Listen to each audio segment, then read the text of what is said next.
Hello everybody, Kemo Sabi here, coming at you with another video. So this one's off of unenvironment webpage, published on the 4th of May 2018, with the topic of environmental rights and governance. Meet James Wakibia, the campaigner behind Kenya's plastic bag campaign. James Wakibia, 35, didn't set out to be an environmental activist, but the pollution in his hometown of Nakuru, 150 kilometers from the Kenyan capital, eventually got so bad that he felt compelled to act. In 2015, Wakibia started a social media campaign using the Twitter hashtag #BanPlasticsKE to call for a ban on plastics with a focus on bags. The campaign soon won the support of Kenya's Cabinet Secretary of Environment and Natural Resources, Judy Wakihangulu, and things snowballed from there.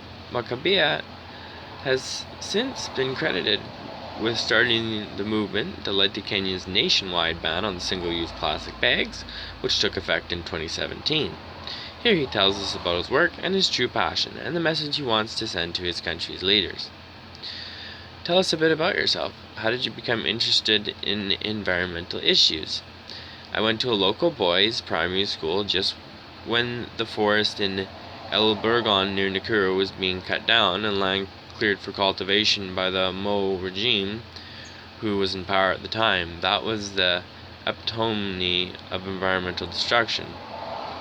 I was driven to environmental activism by anger. From around 2011, I got angry about the poorly managed Gatoyo dump site in Nakuru with so much trash, especially plastic bags, scattered all over the road. I felt something needed to be done, so in 2013, I delivered a petition to the country government of Nakuru to demand the relocation of the dump site, but in vain. The government said it had no plans to close the dump site since they had no alternative land. Since the most visible problem at the dump site was plastic, I decided to address plastic pollution. It became a hobby. I used every medium I had to share information on the negative impact of plastic bags. I wrote articles and letters to editors. I posted comments on my social media platforms. I literally became obsessed with demanding a complete ban on single-use plastic bags. In 2015, with a group called the Streets of Nakuru, we presented a petition in the Country Assembly of Nakuru demanding that the company government discuss ways to control plastic pollution. I wanted Nakuru country to be the first to ban plastic bags. That did not happen, but at least people were talking, and in August 2017, the government of Kenya announced the ban on plastic bags. It was great news. Do you have a day job, or are you a full-time activist? My passion is photography. Photography has helped me to see. It has given me the courage to stop and shoot, and later question. I earn my living and provide for my family through photography. What do you think of the plastic bag ban? Will there be a plastic bottle recycling scheme or a ban soon? The plastic bag ban was the way to go. Kenya made a major stride by banning single-use plastic bags. I would love all countries choking with plastic waste to start pushing out single-use plastic bags, straws, cups, forks, etc., and encourage other nations to emulate Kenya by banning all single-use plastic bags. I believe plastic bottles should and can be recycled, and the government should ensure that all plastic bottles are standardized so that we have a quality bottle that can easily be recycled.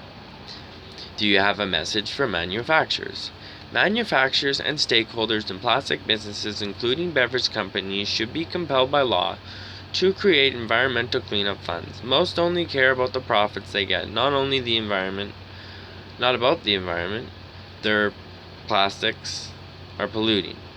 Let manufacturers find eco-friendly packaging for their products. They're a major employer, but at the same time, there is an alternative, a more sustainable packaging. Do you have any messages for politicians? I think the biggest hindrance for environmental protection is when politicians have vested interests. For example, many politicians are shareholders of companies engaged in lumbering or are shareholders in companies dealing with plastics, so it becomes hard for them to support any initiatives calling for sustainable forestry or a ban on single-use plastics. That's a big problem holding back many governments.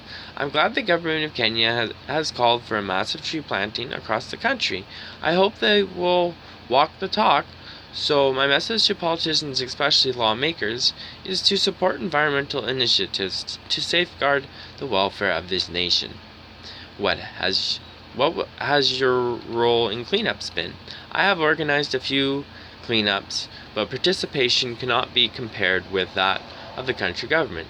They can reach more people. The number of people coming out to participate in such cleanups is massive and means that Kenyans are beginning to appreciate a clean environment. I hope more such drives continue all over the Republic.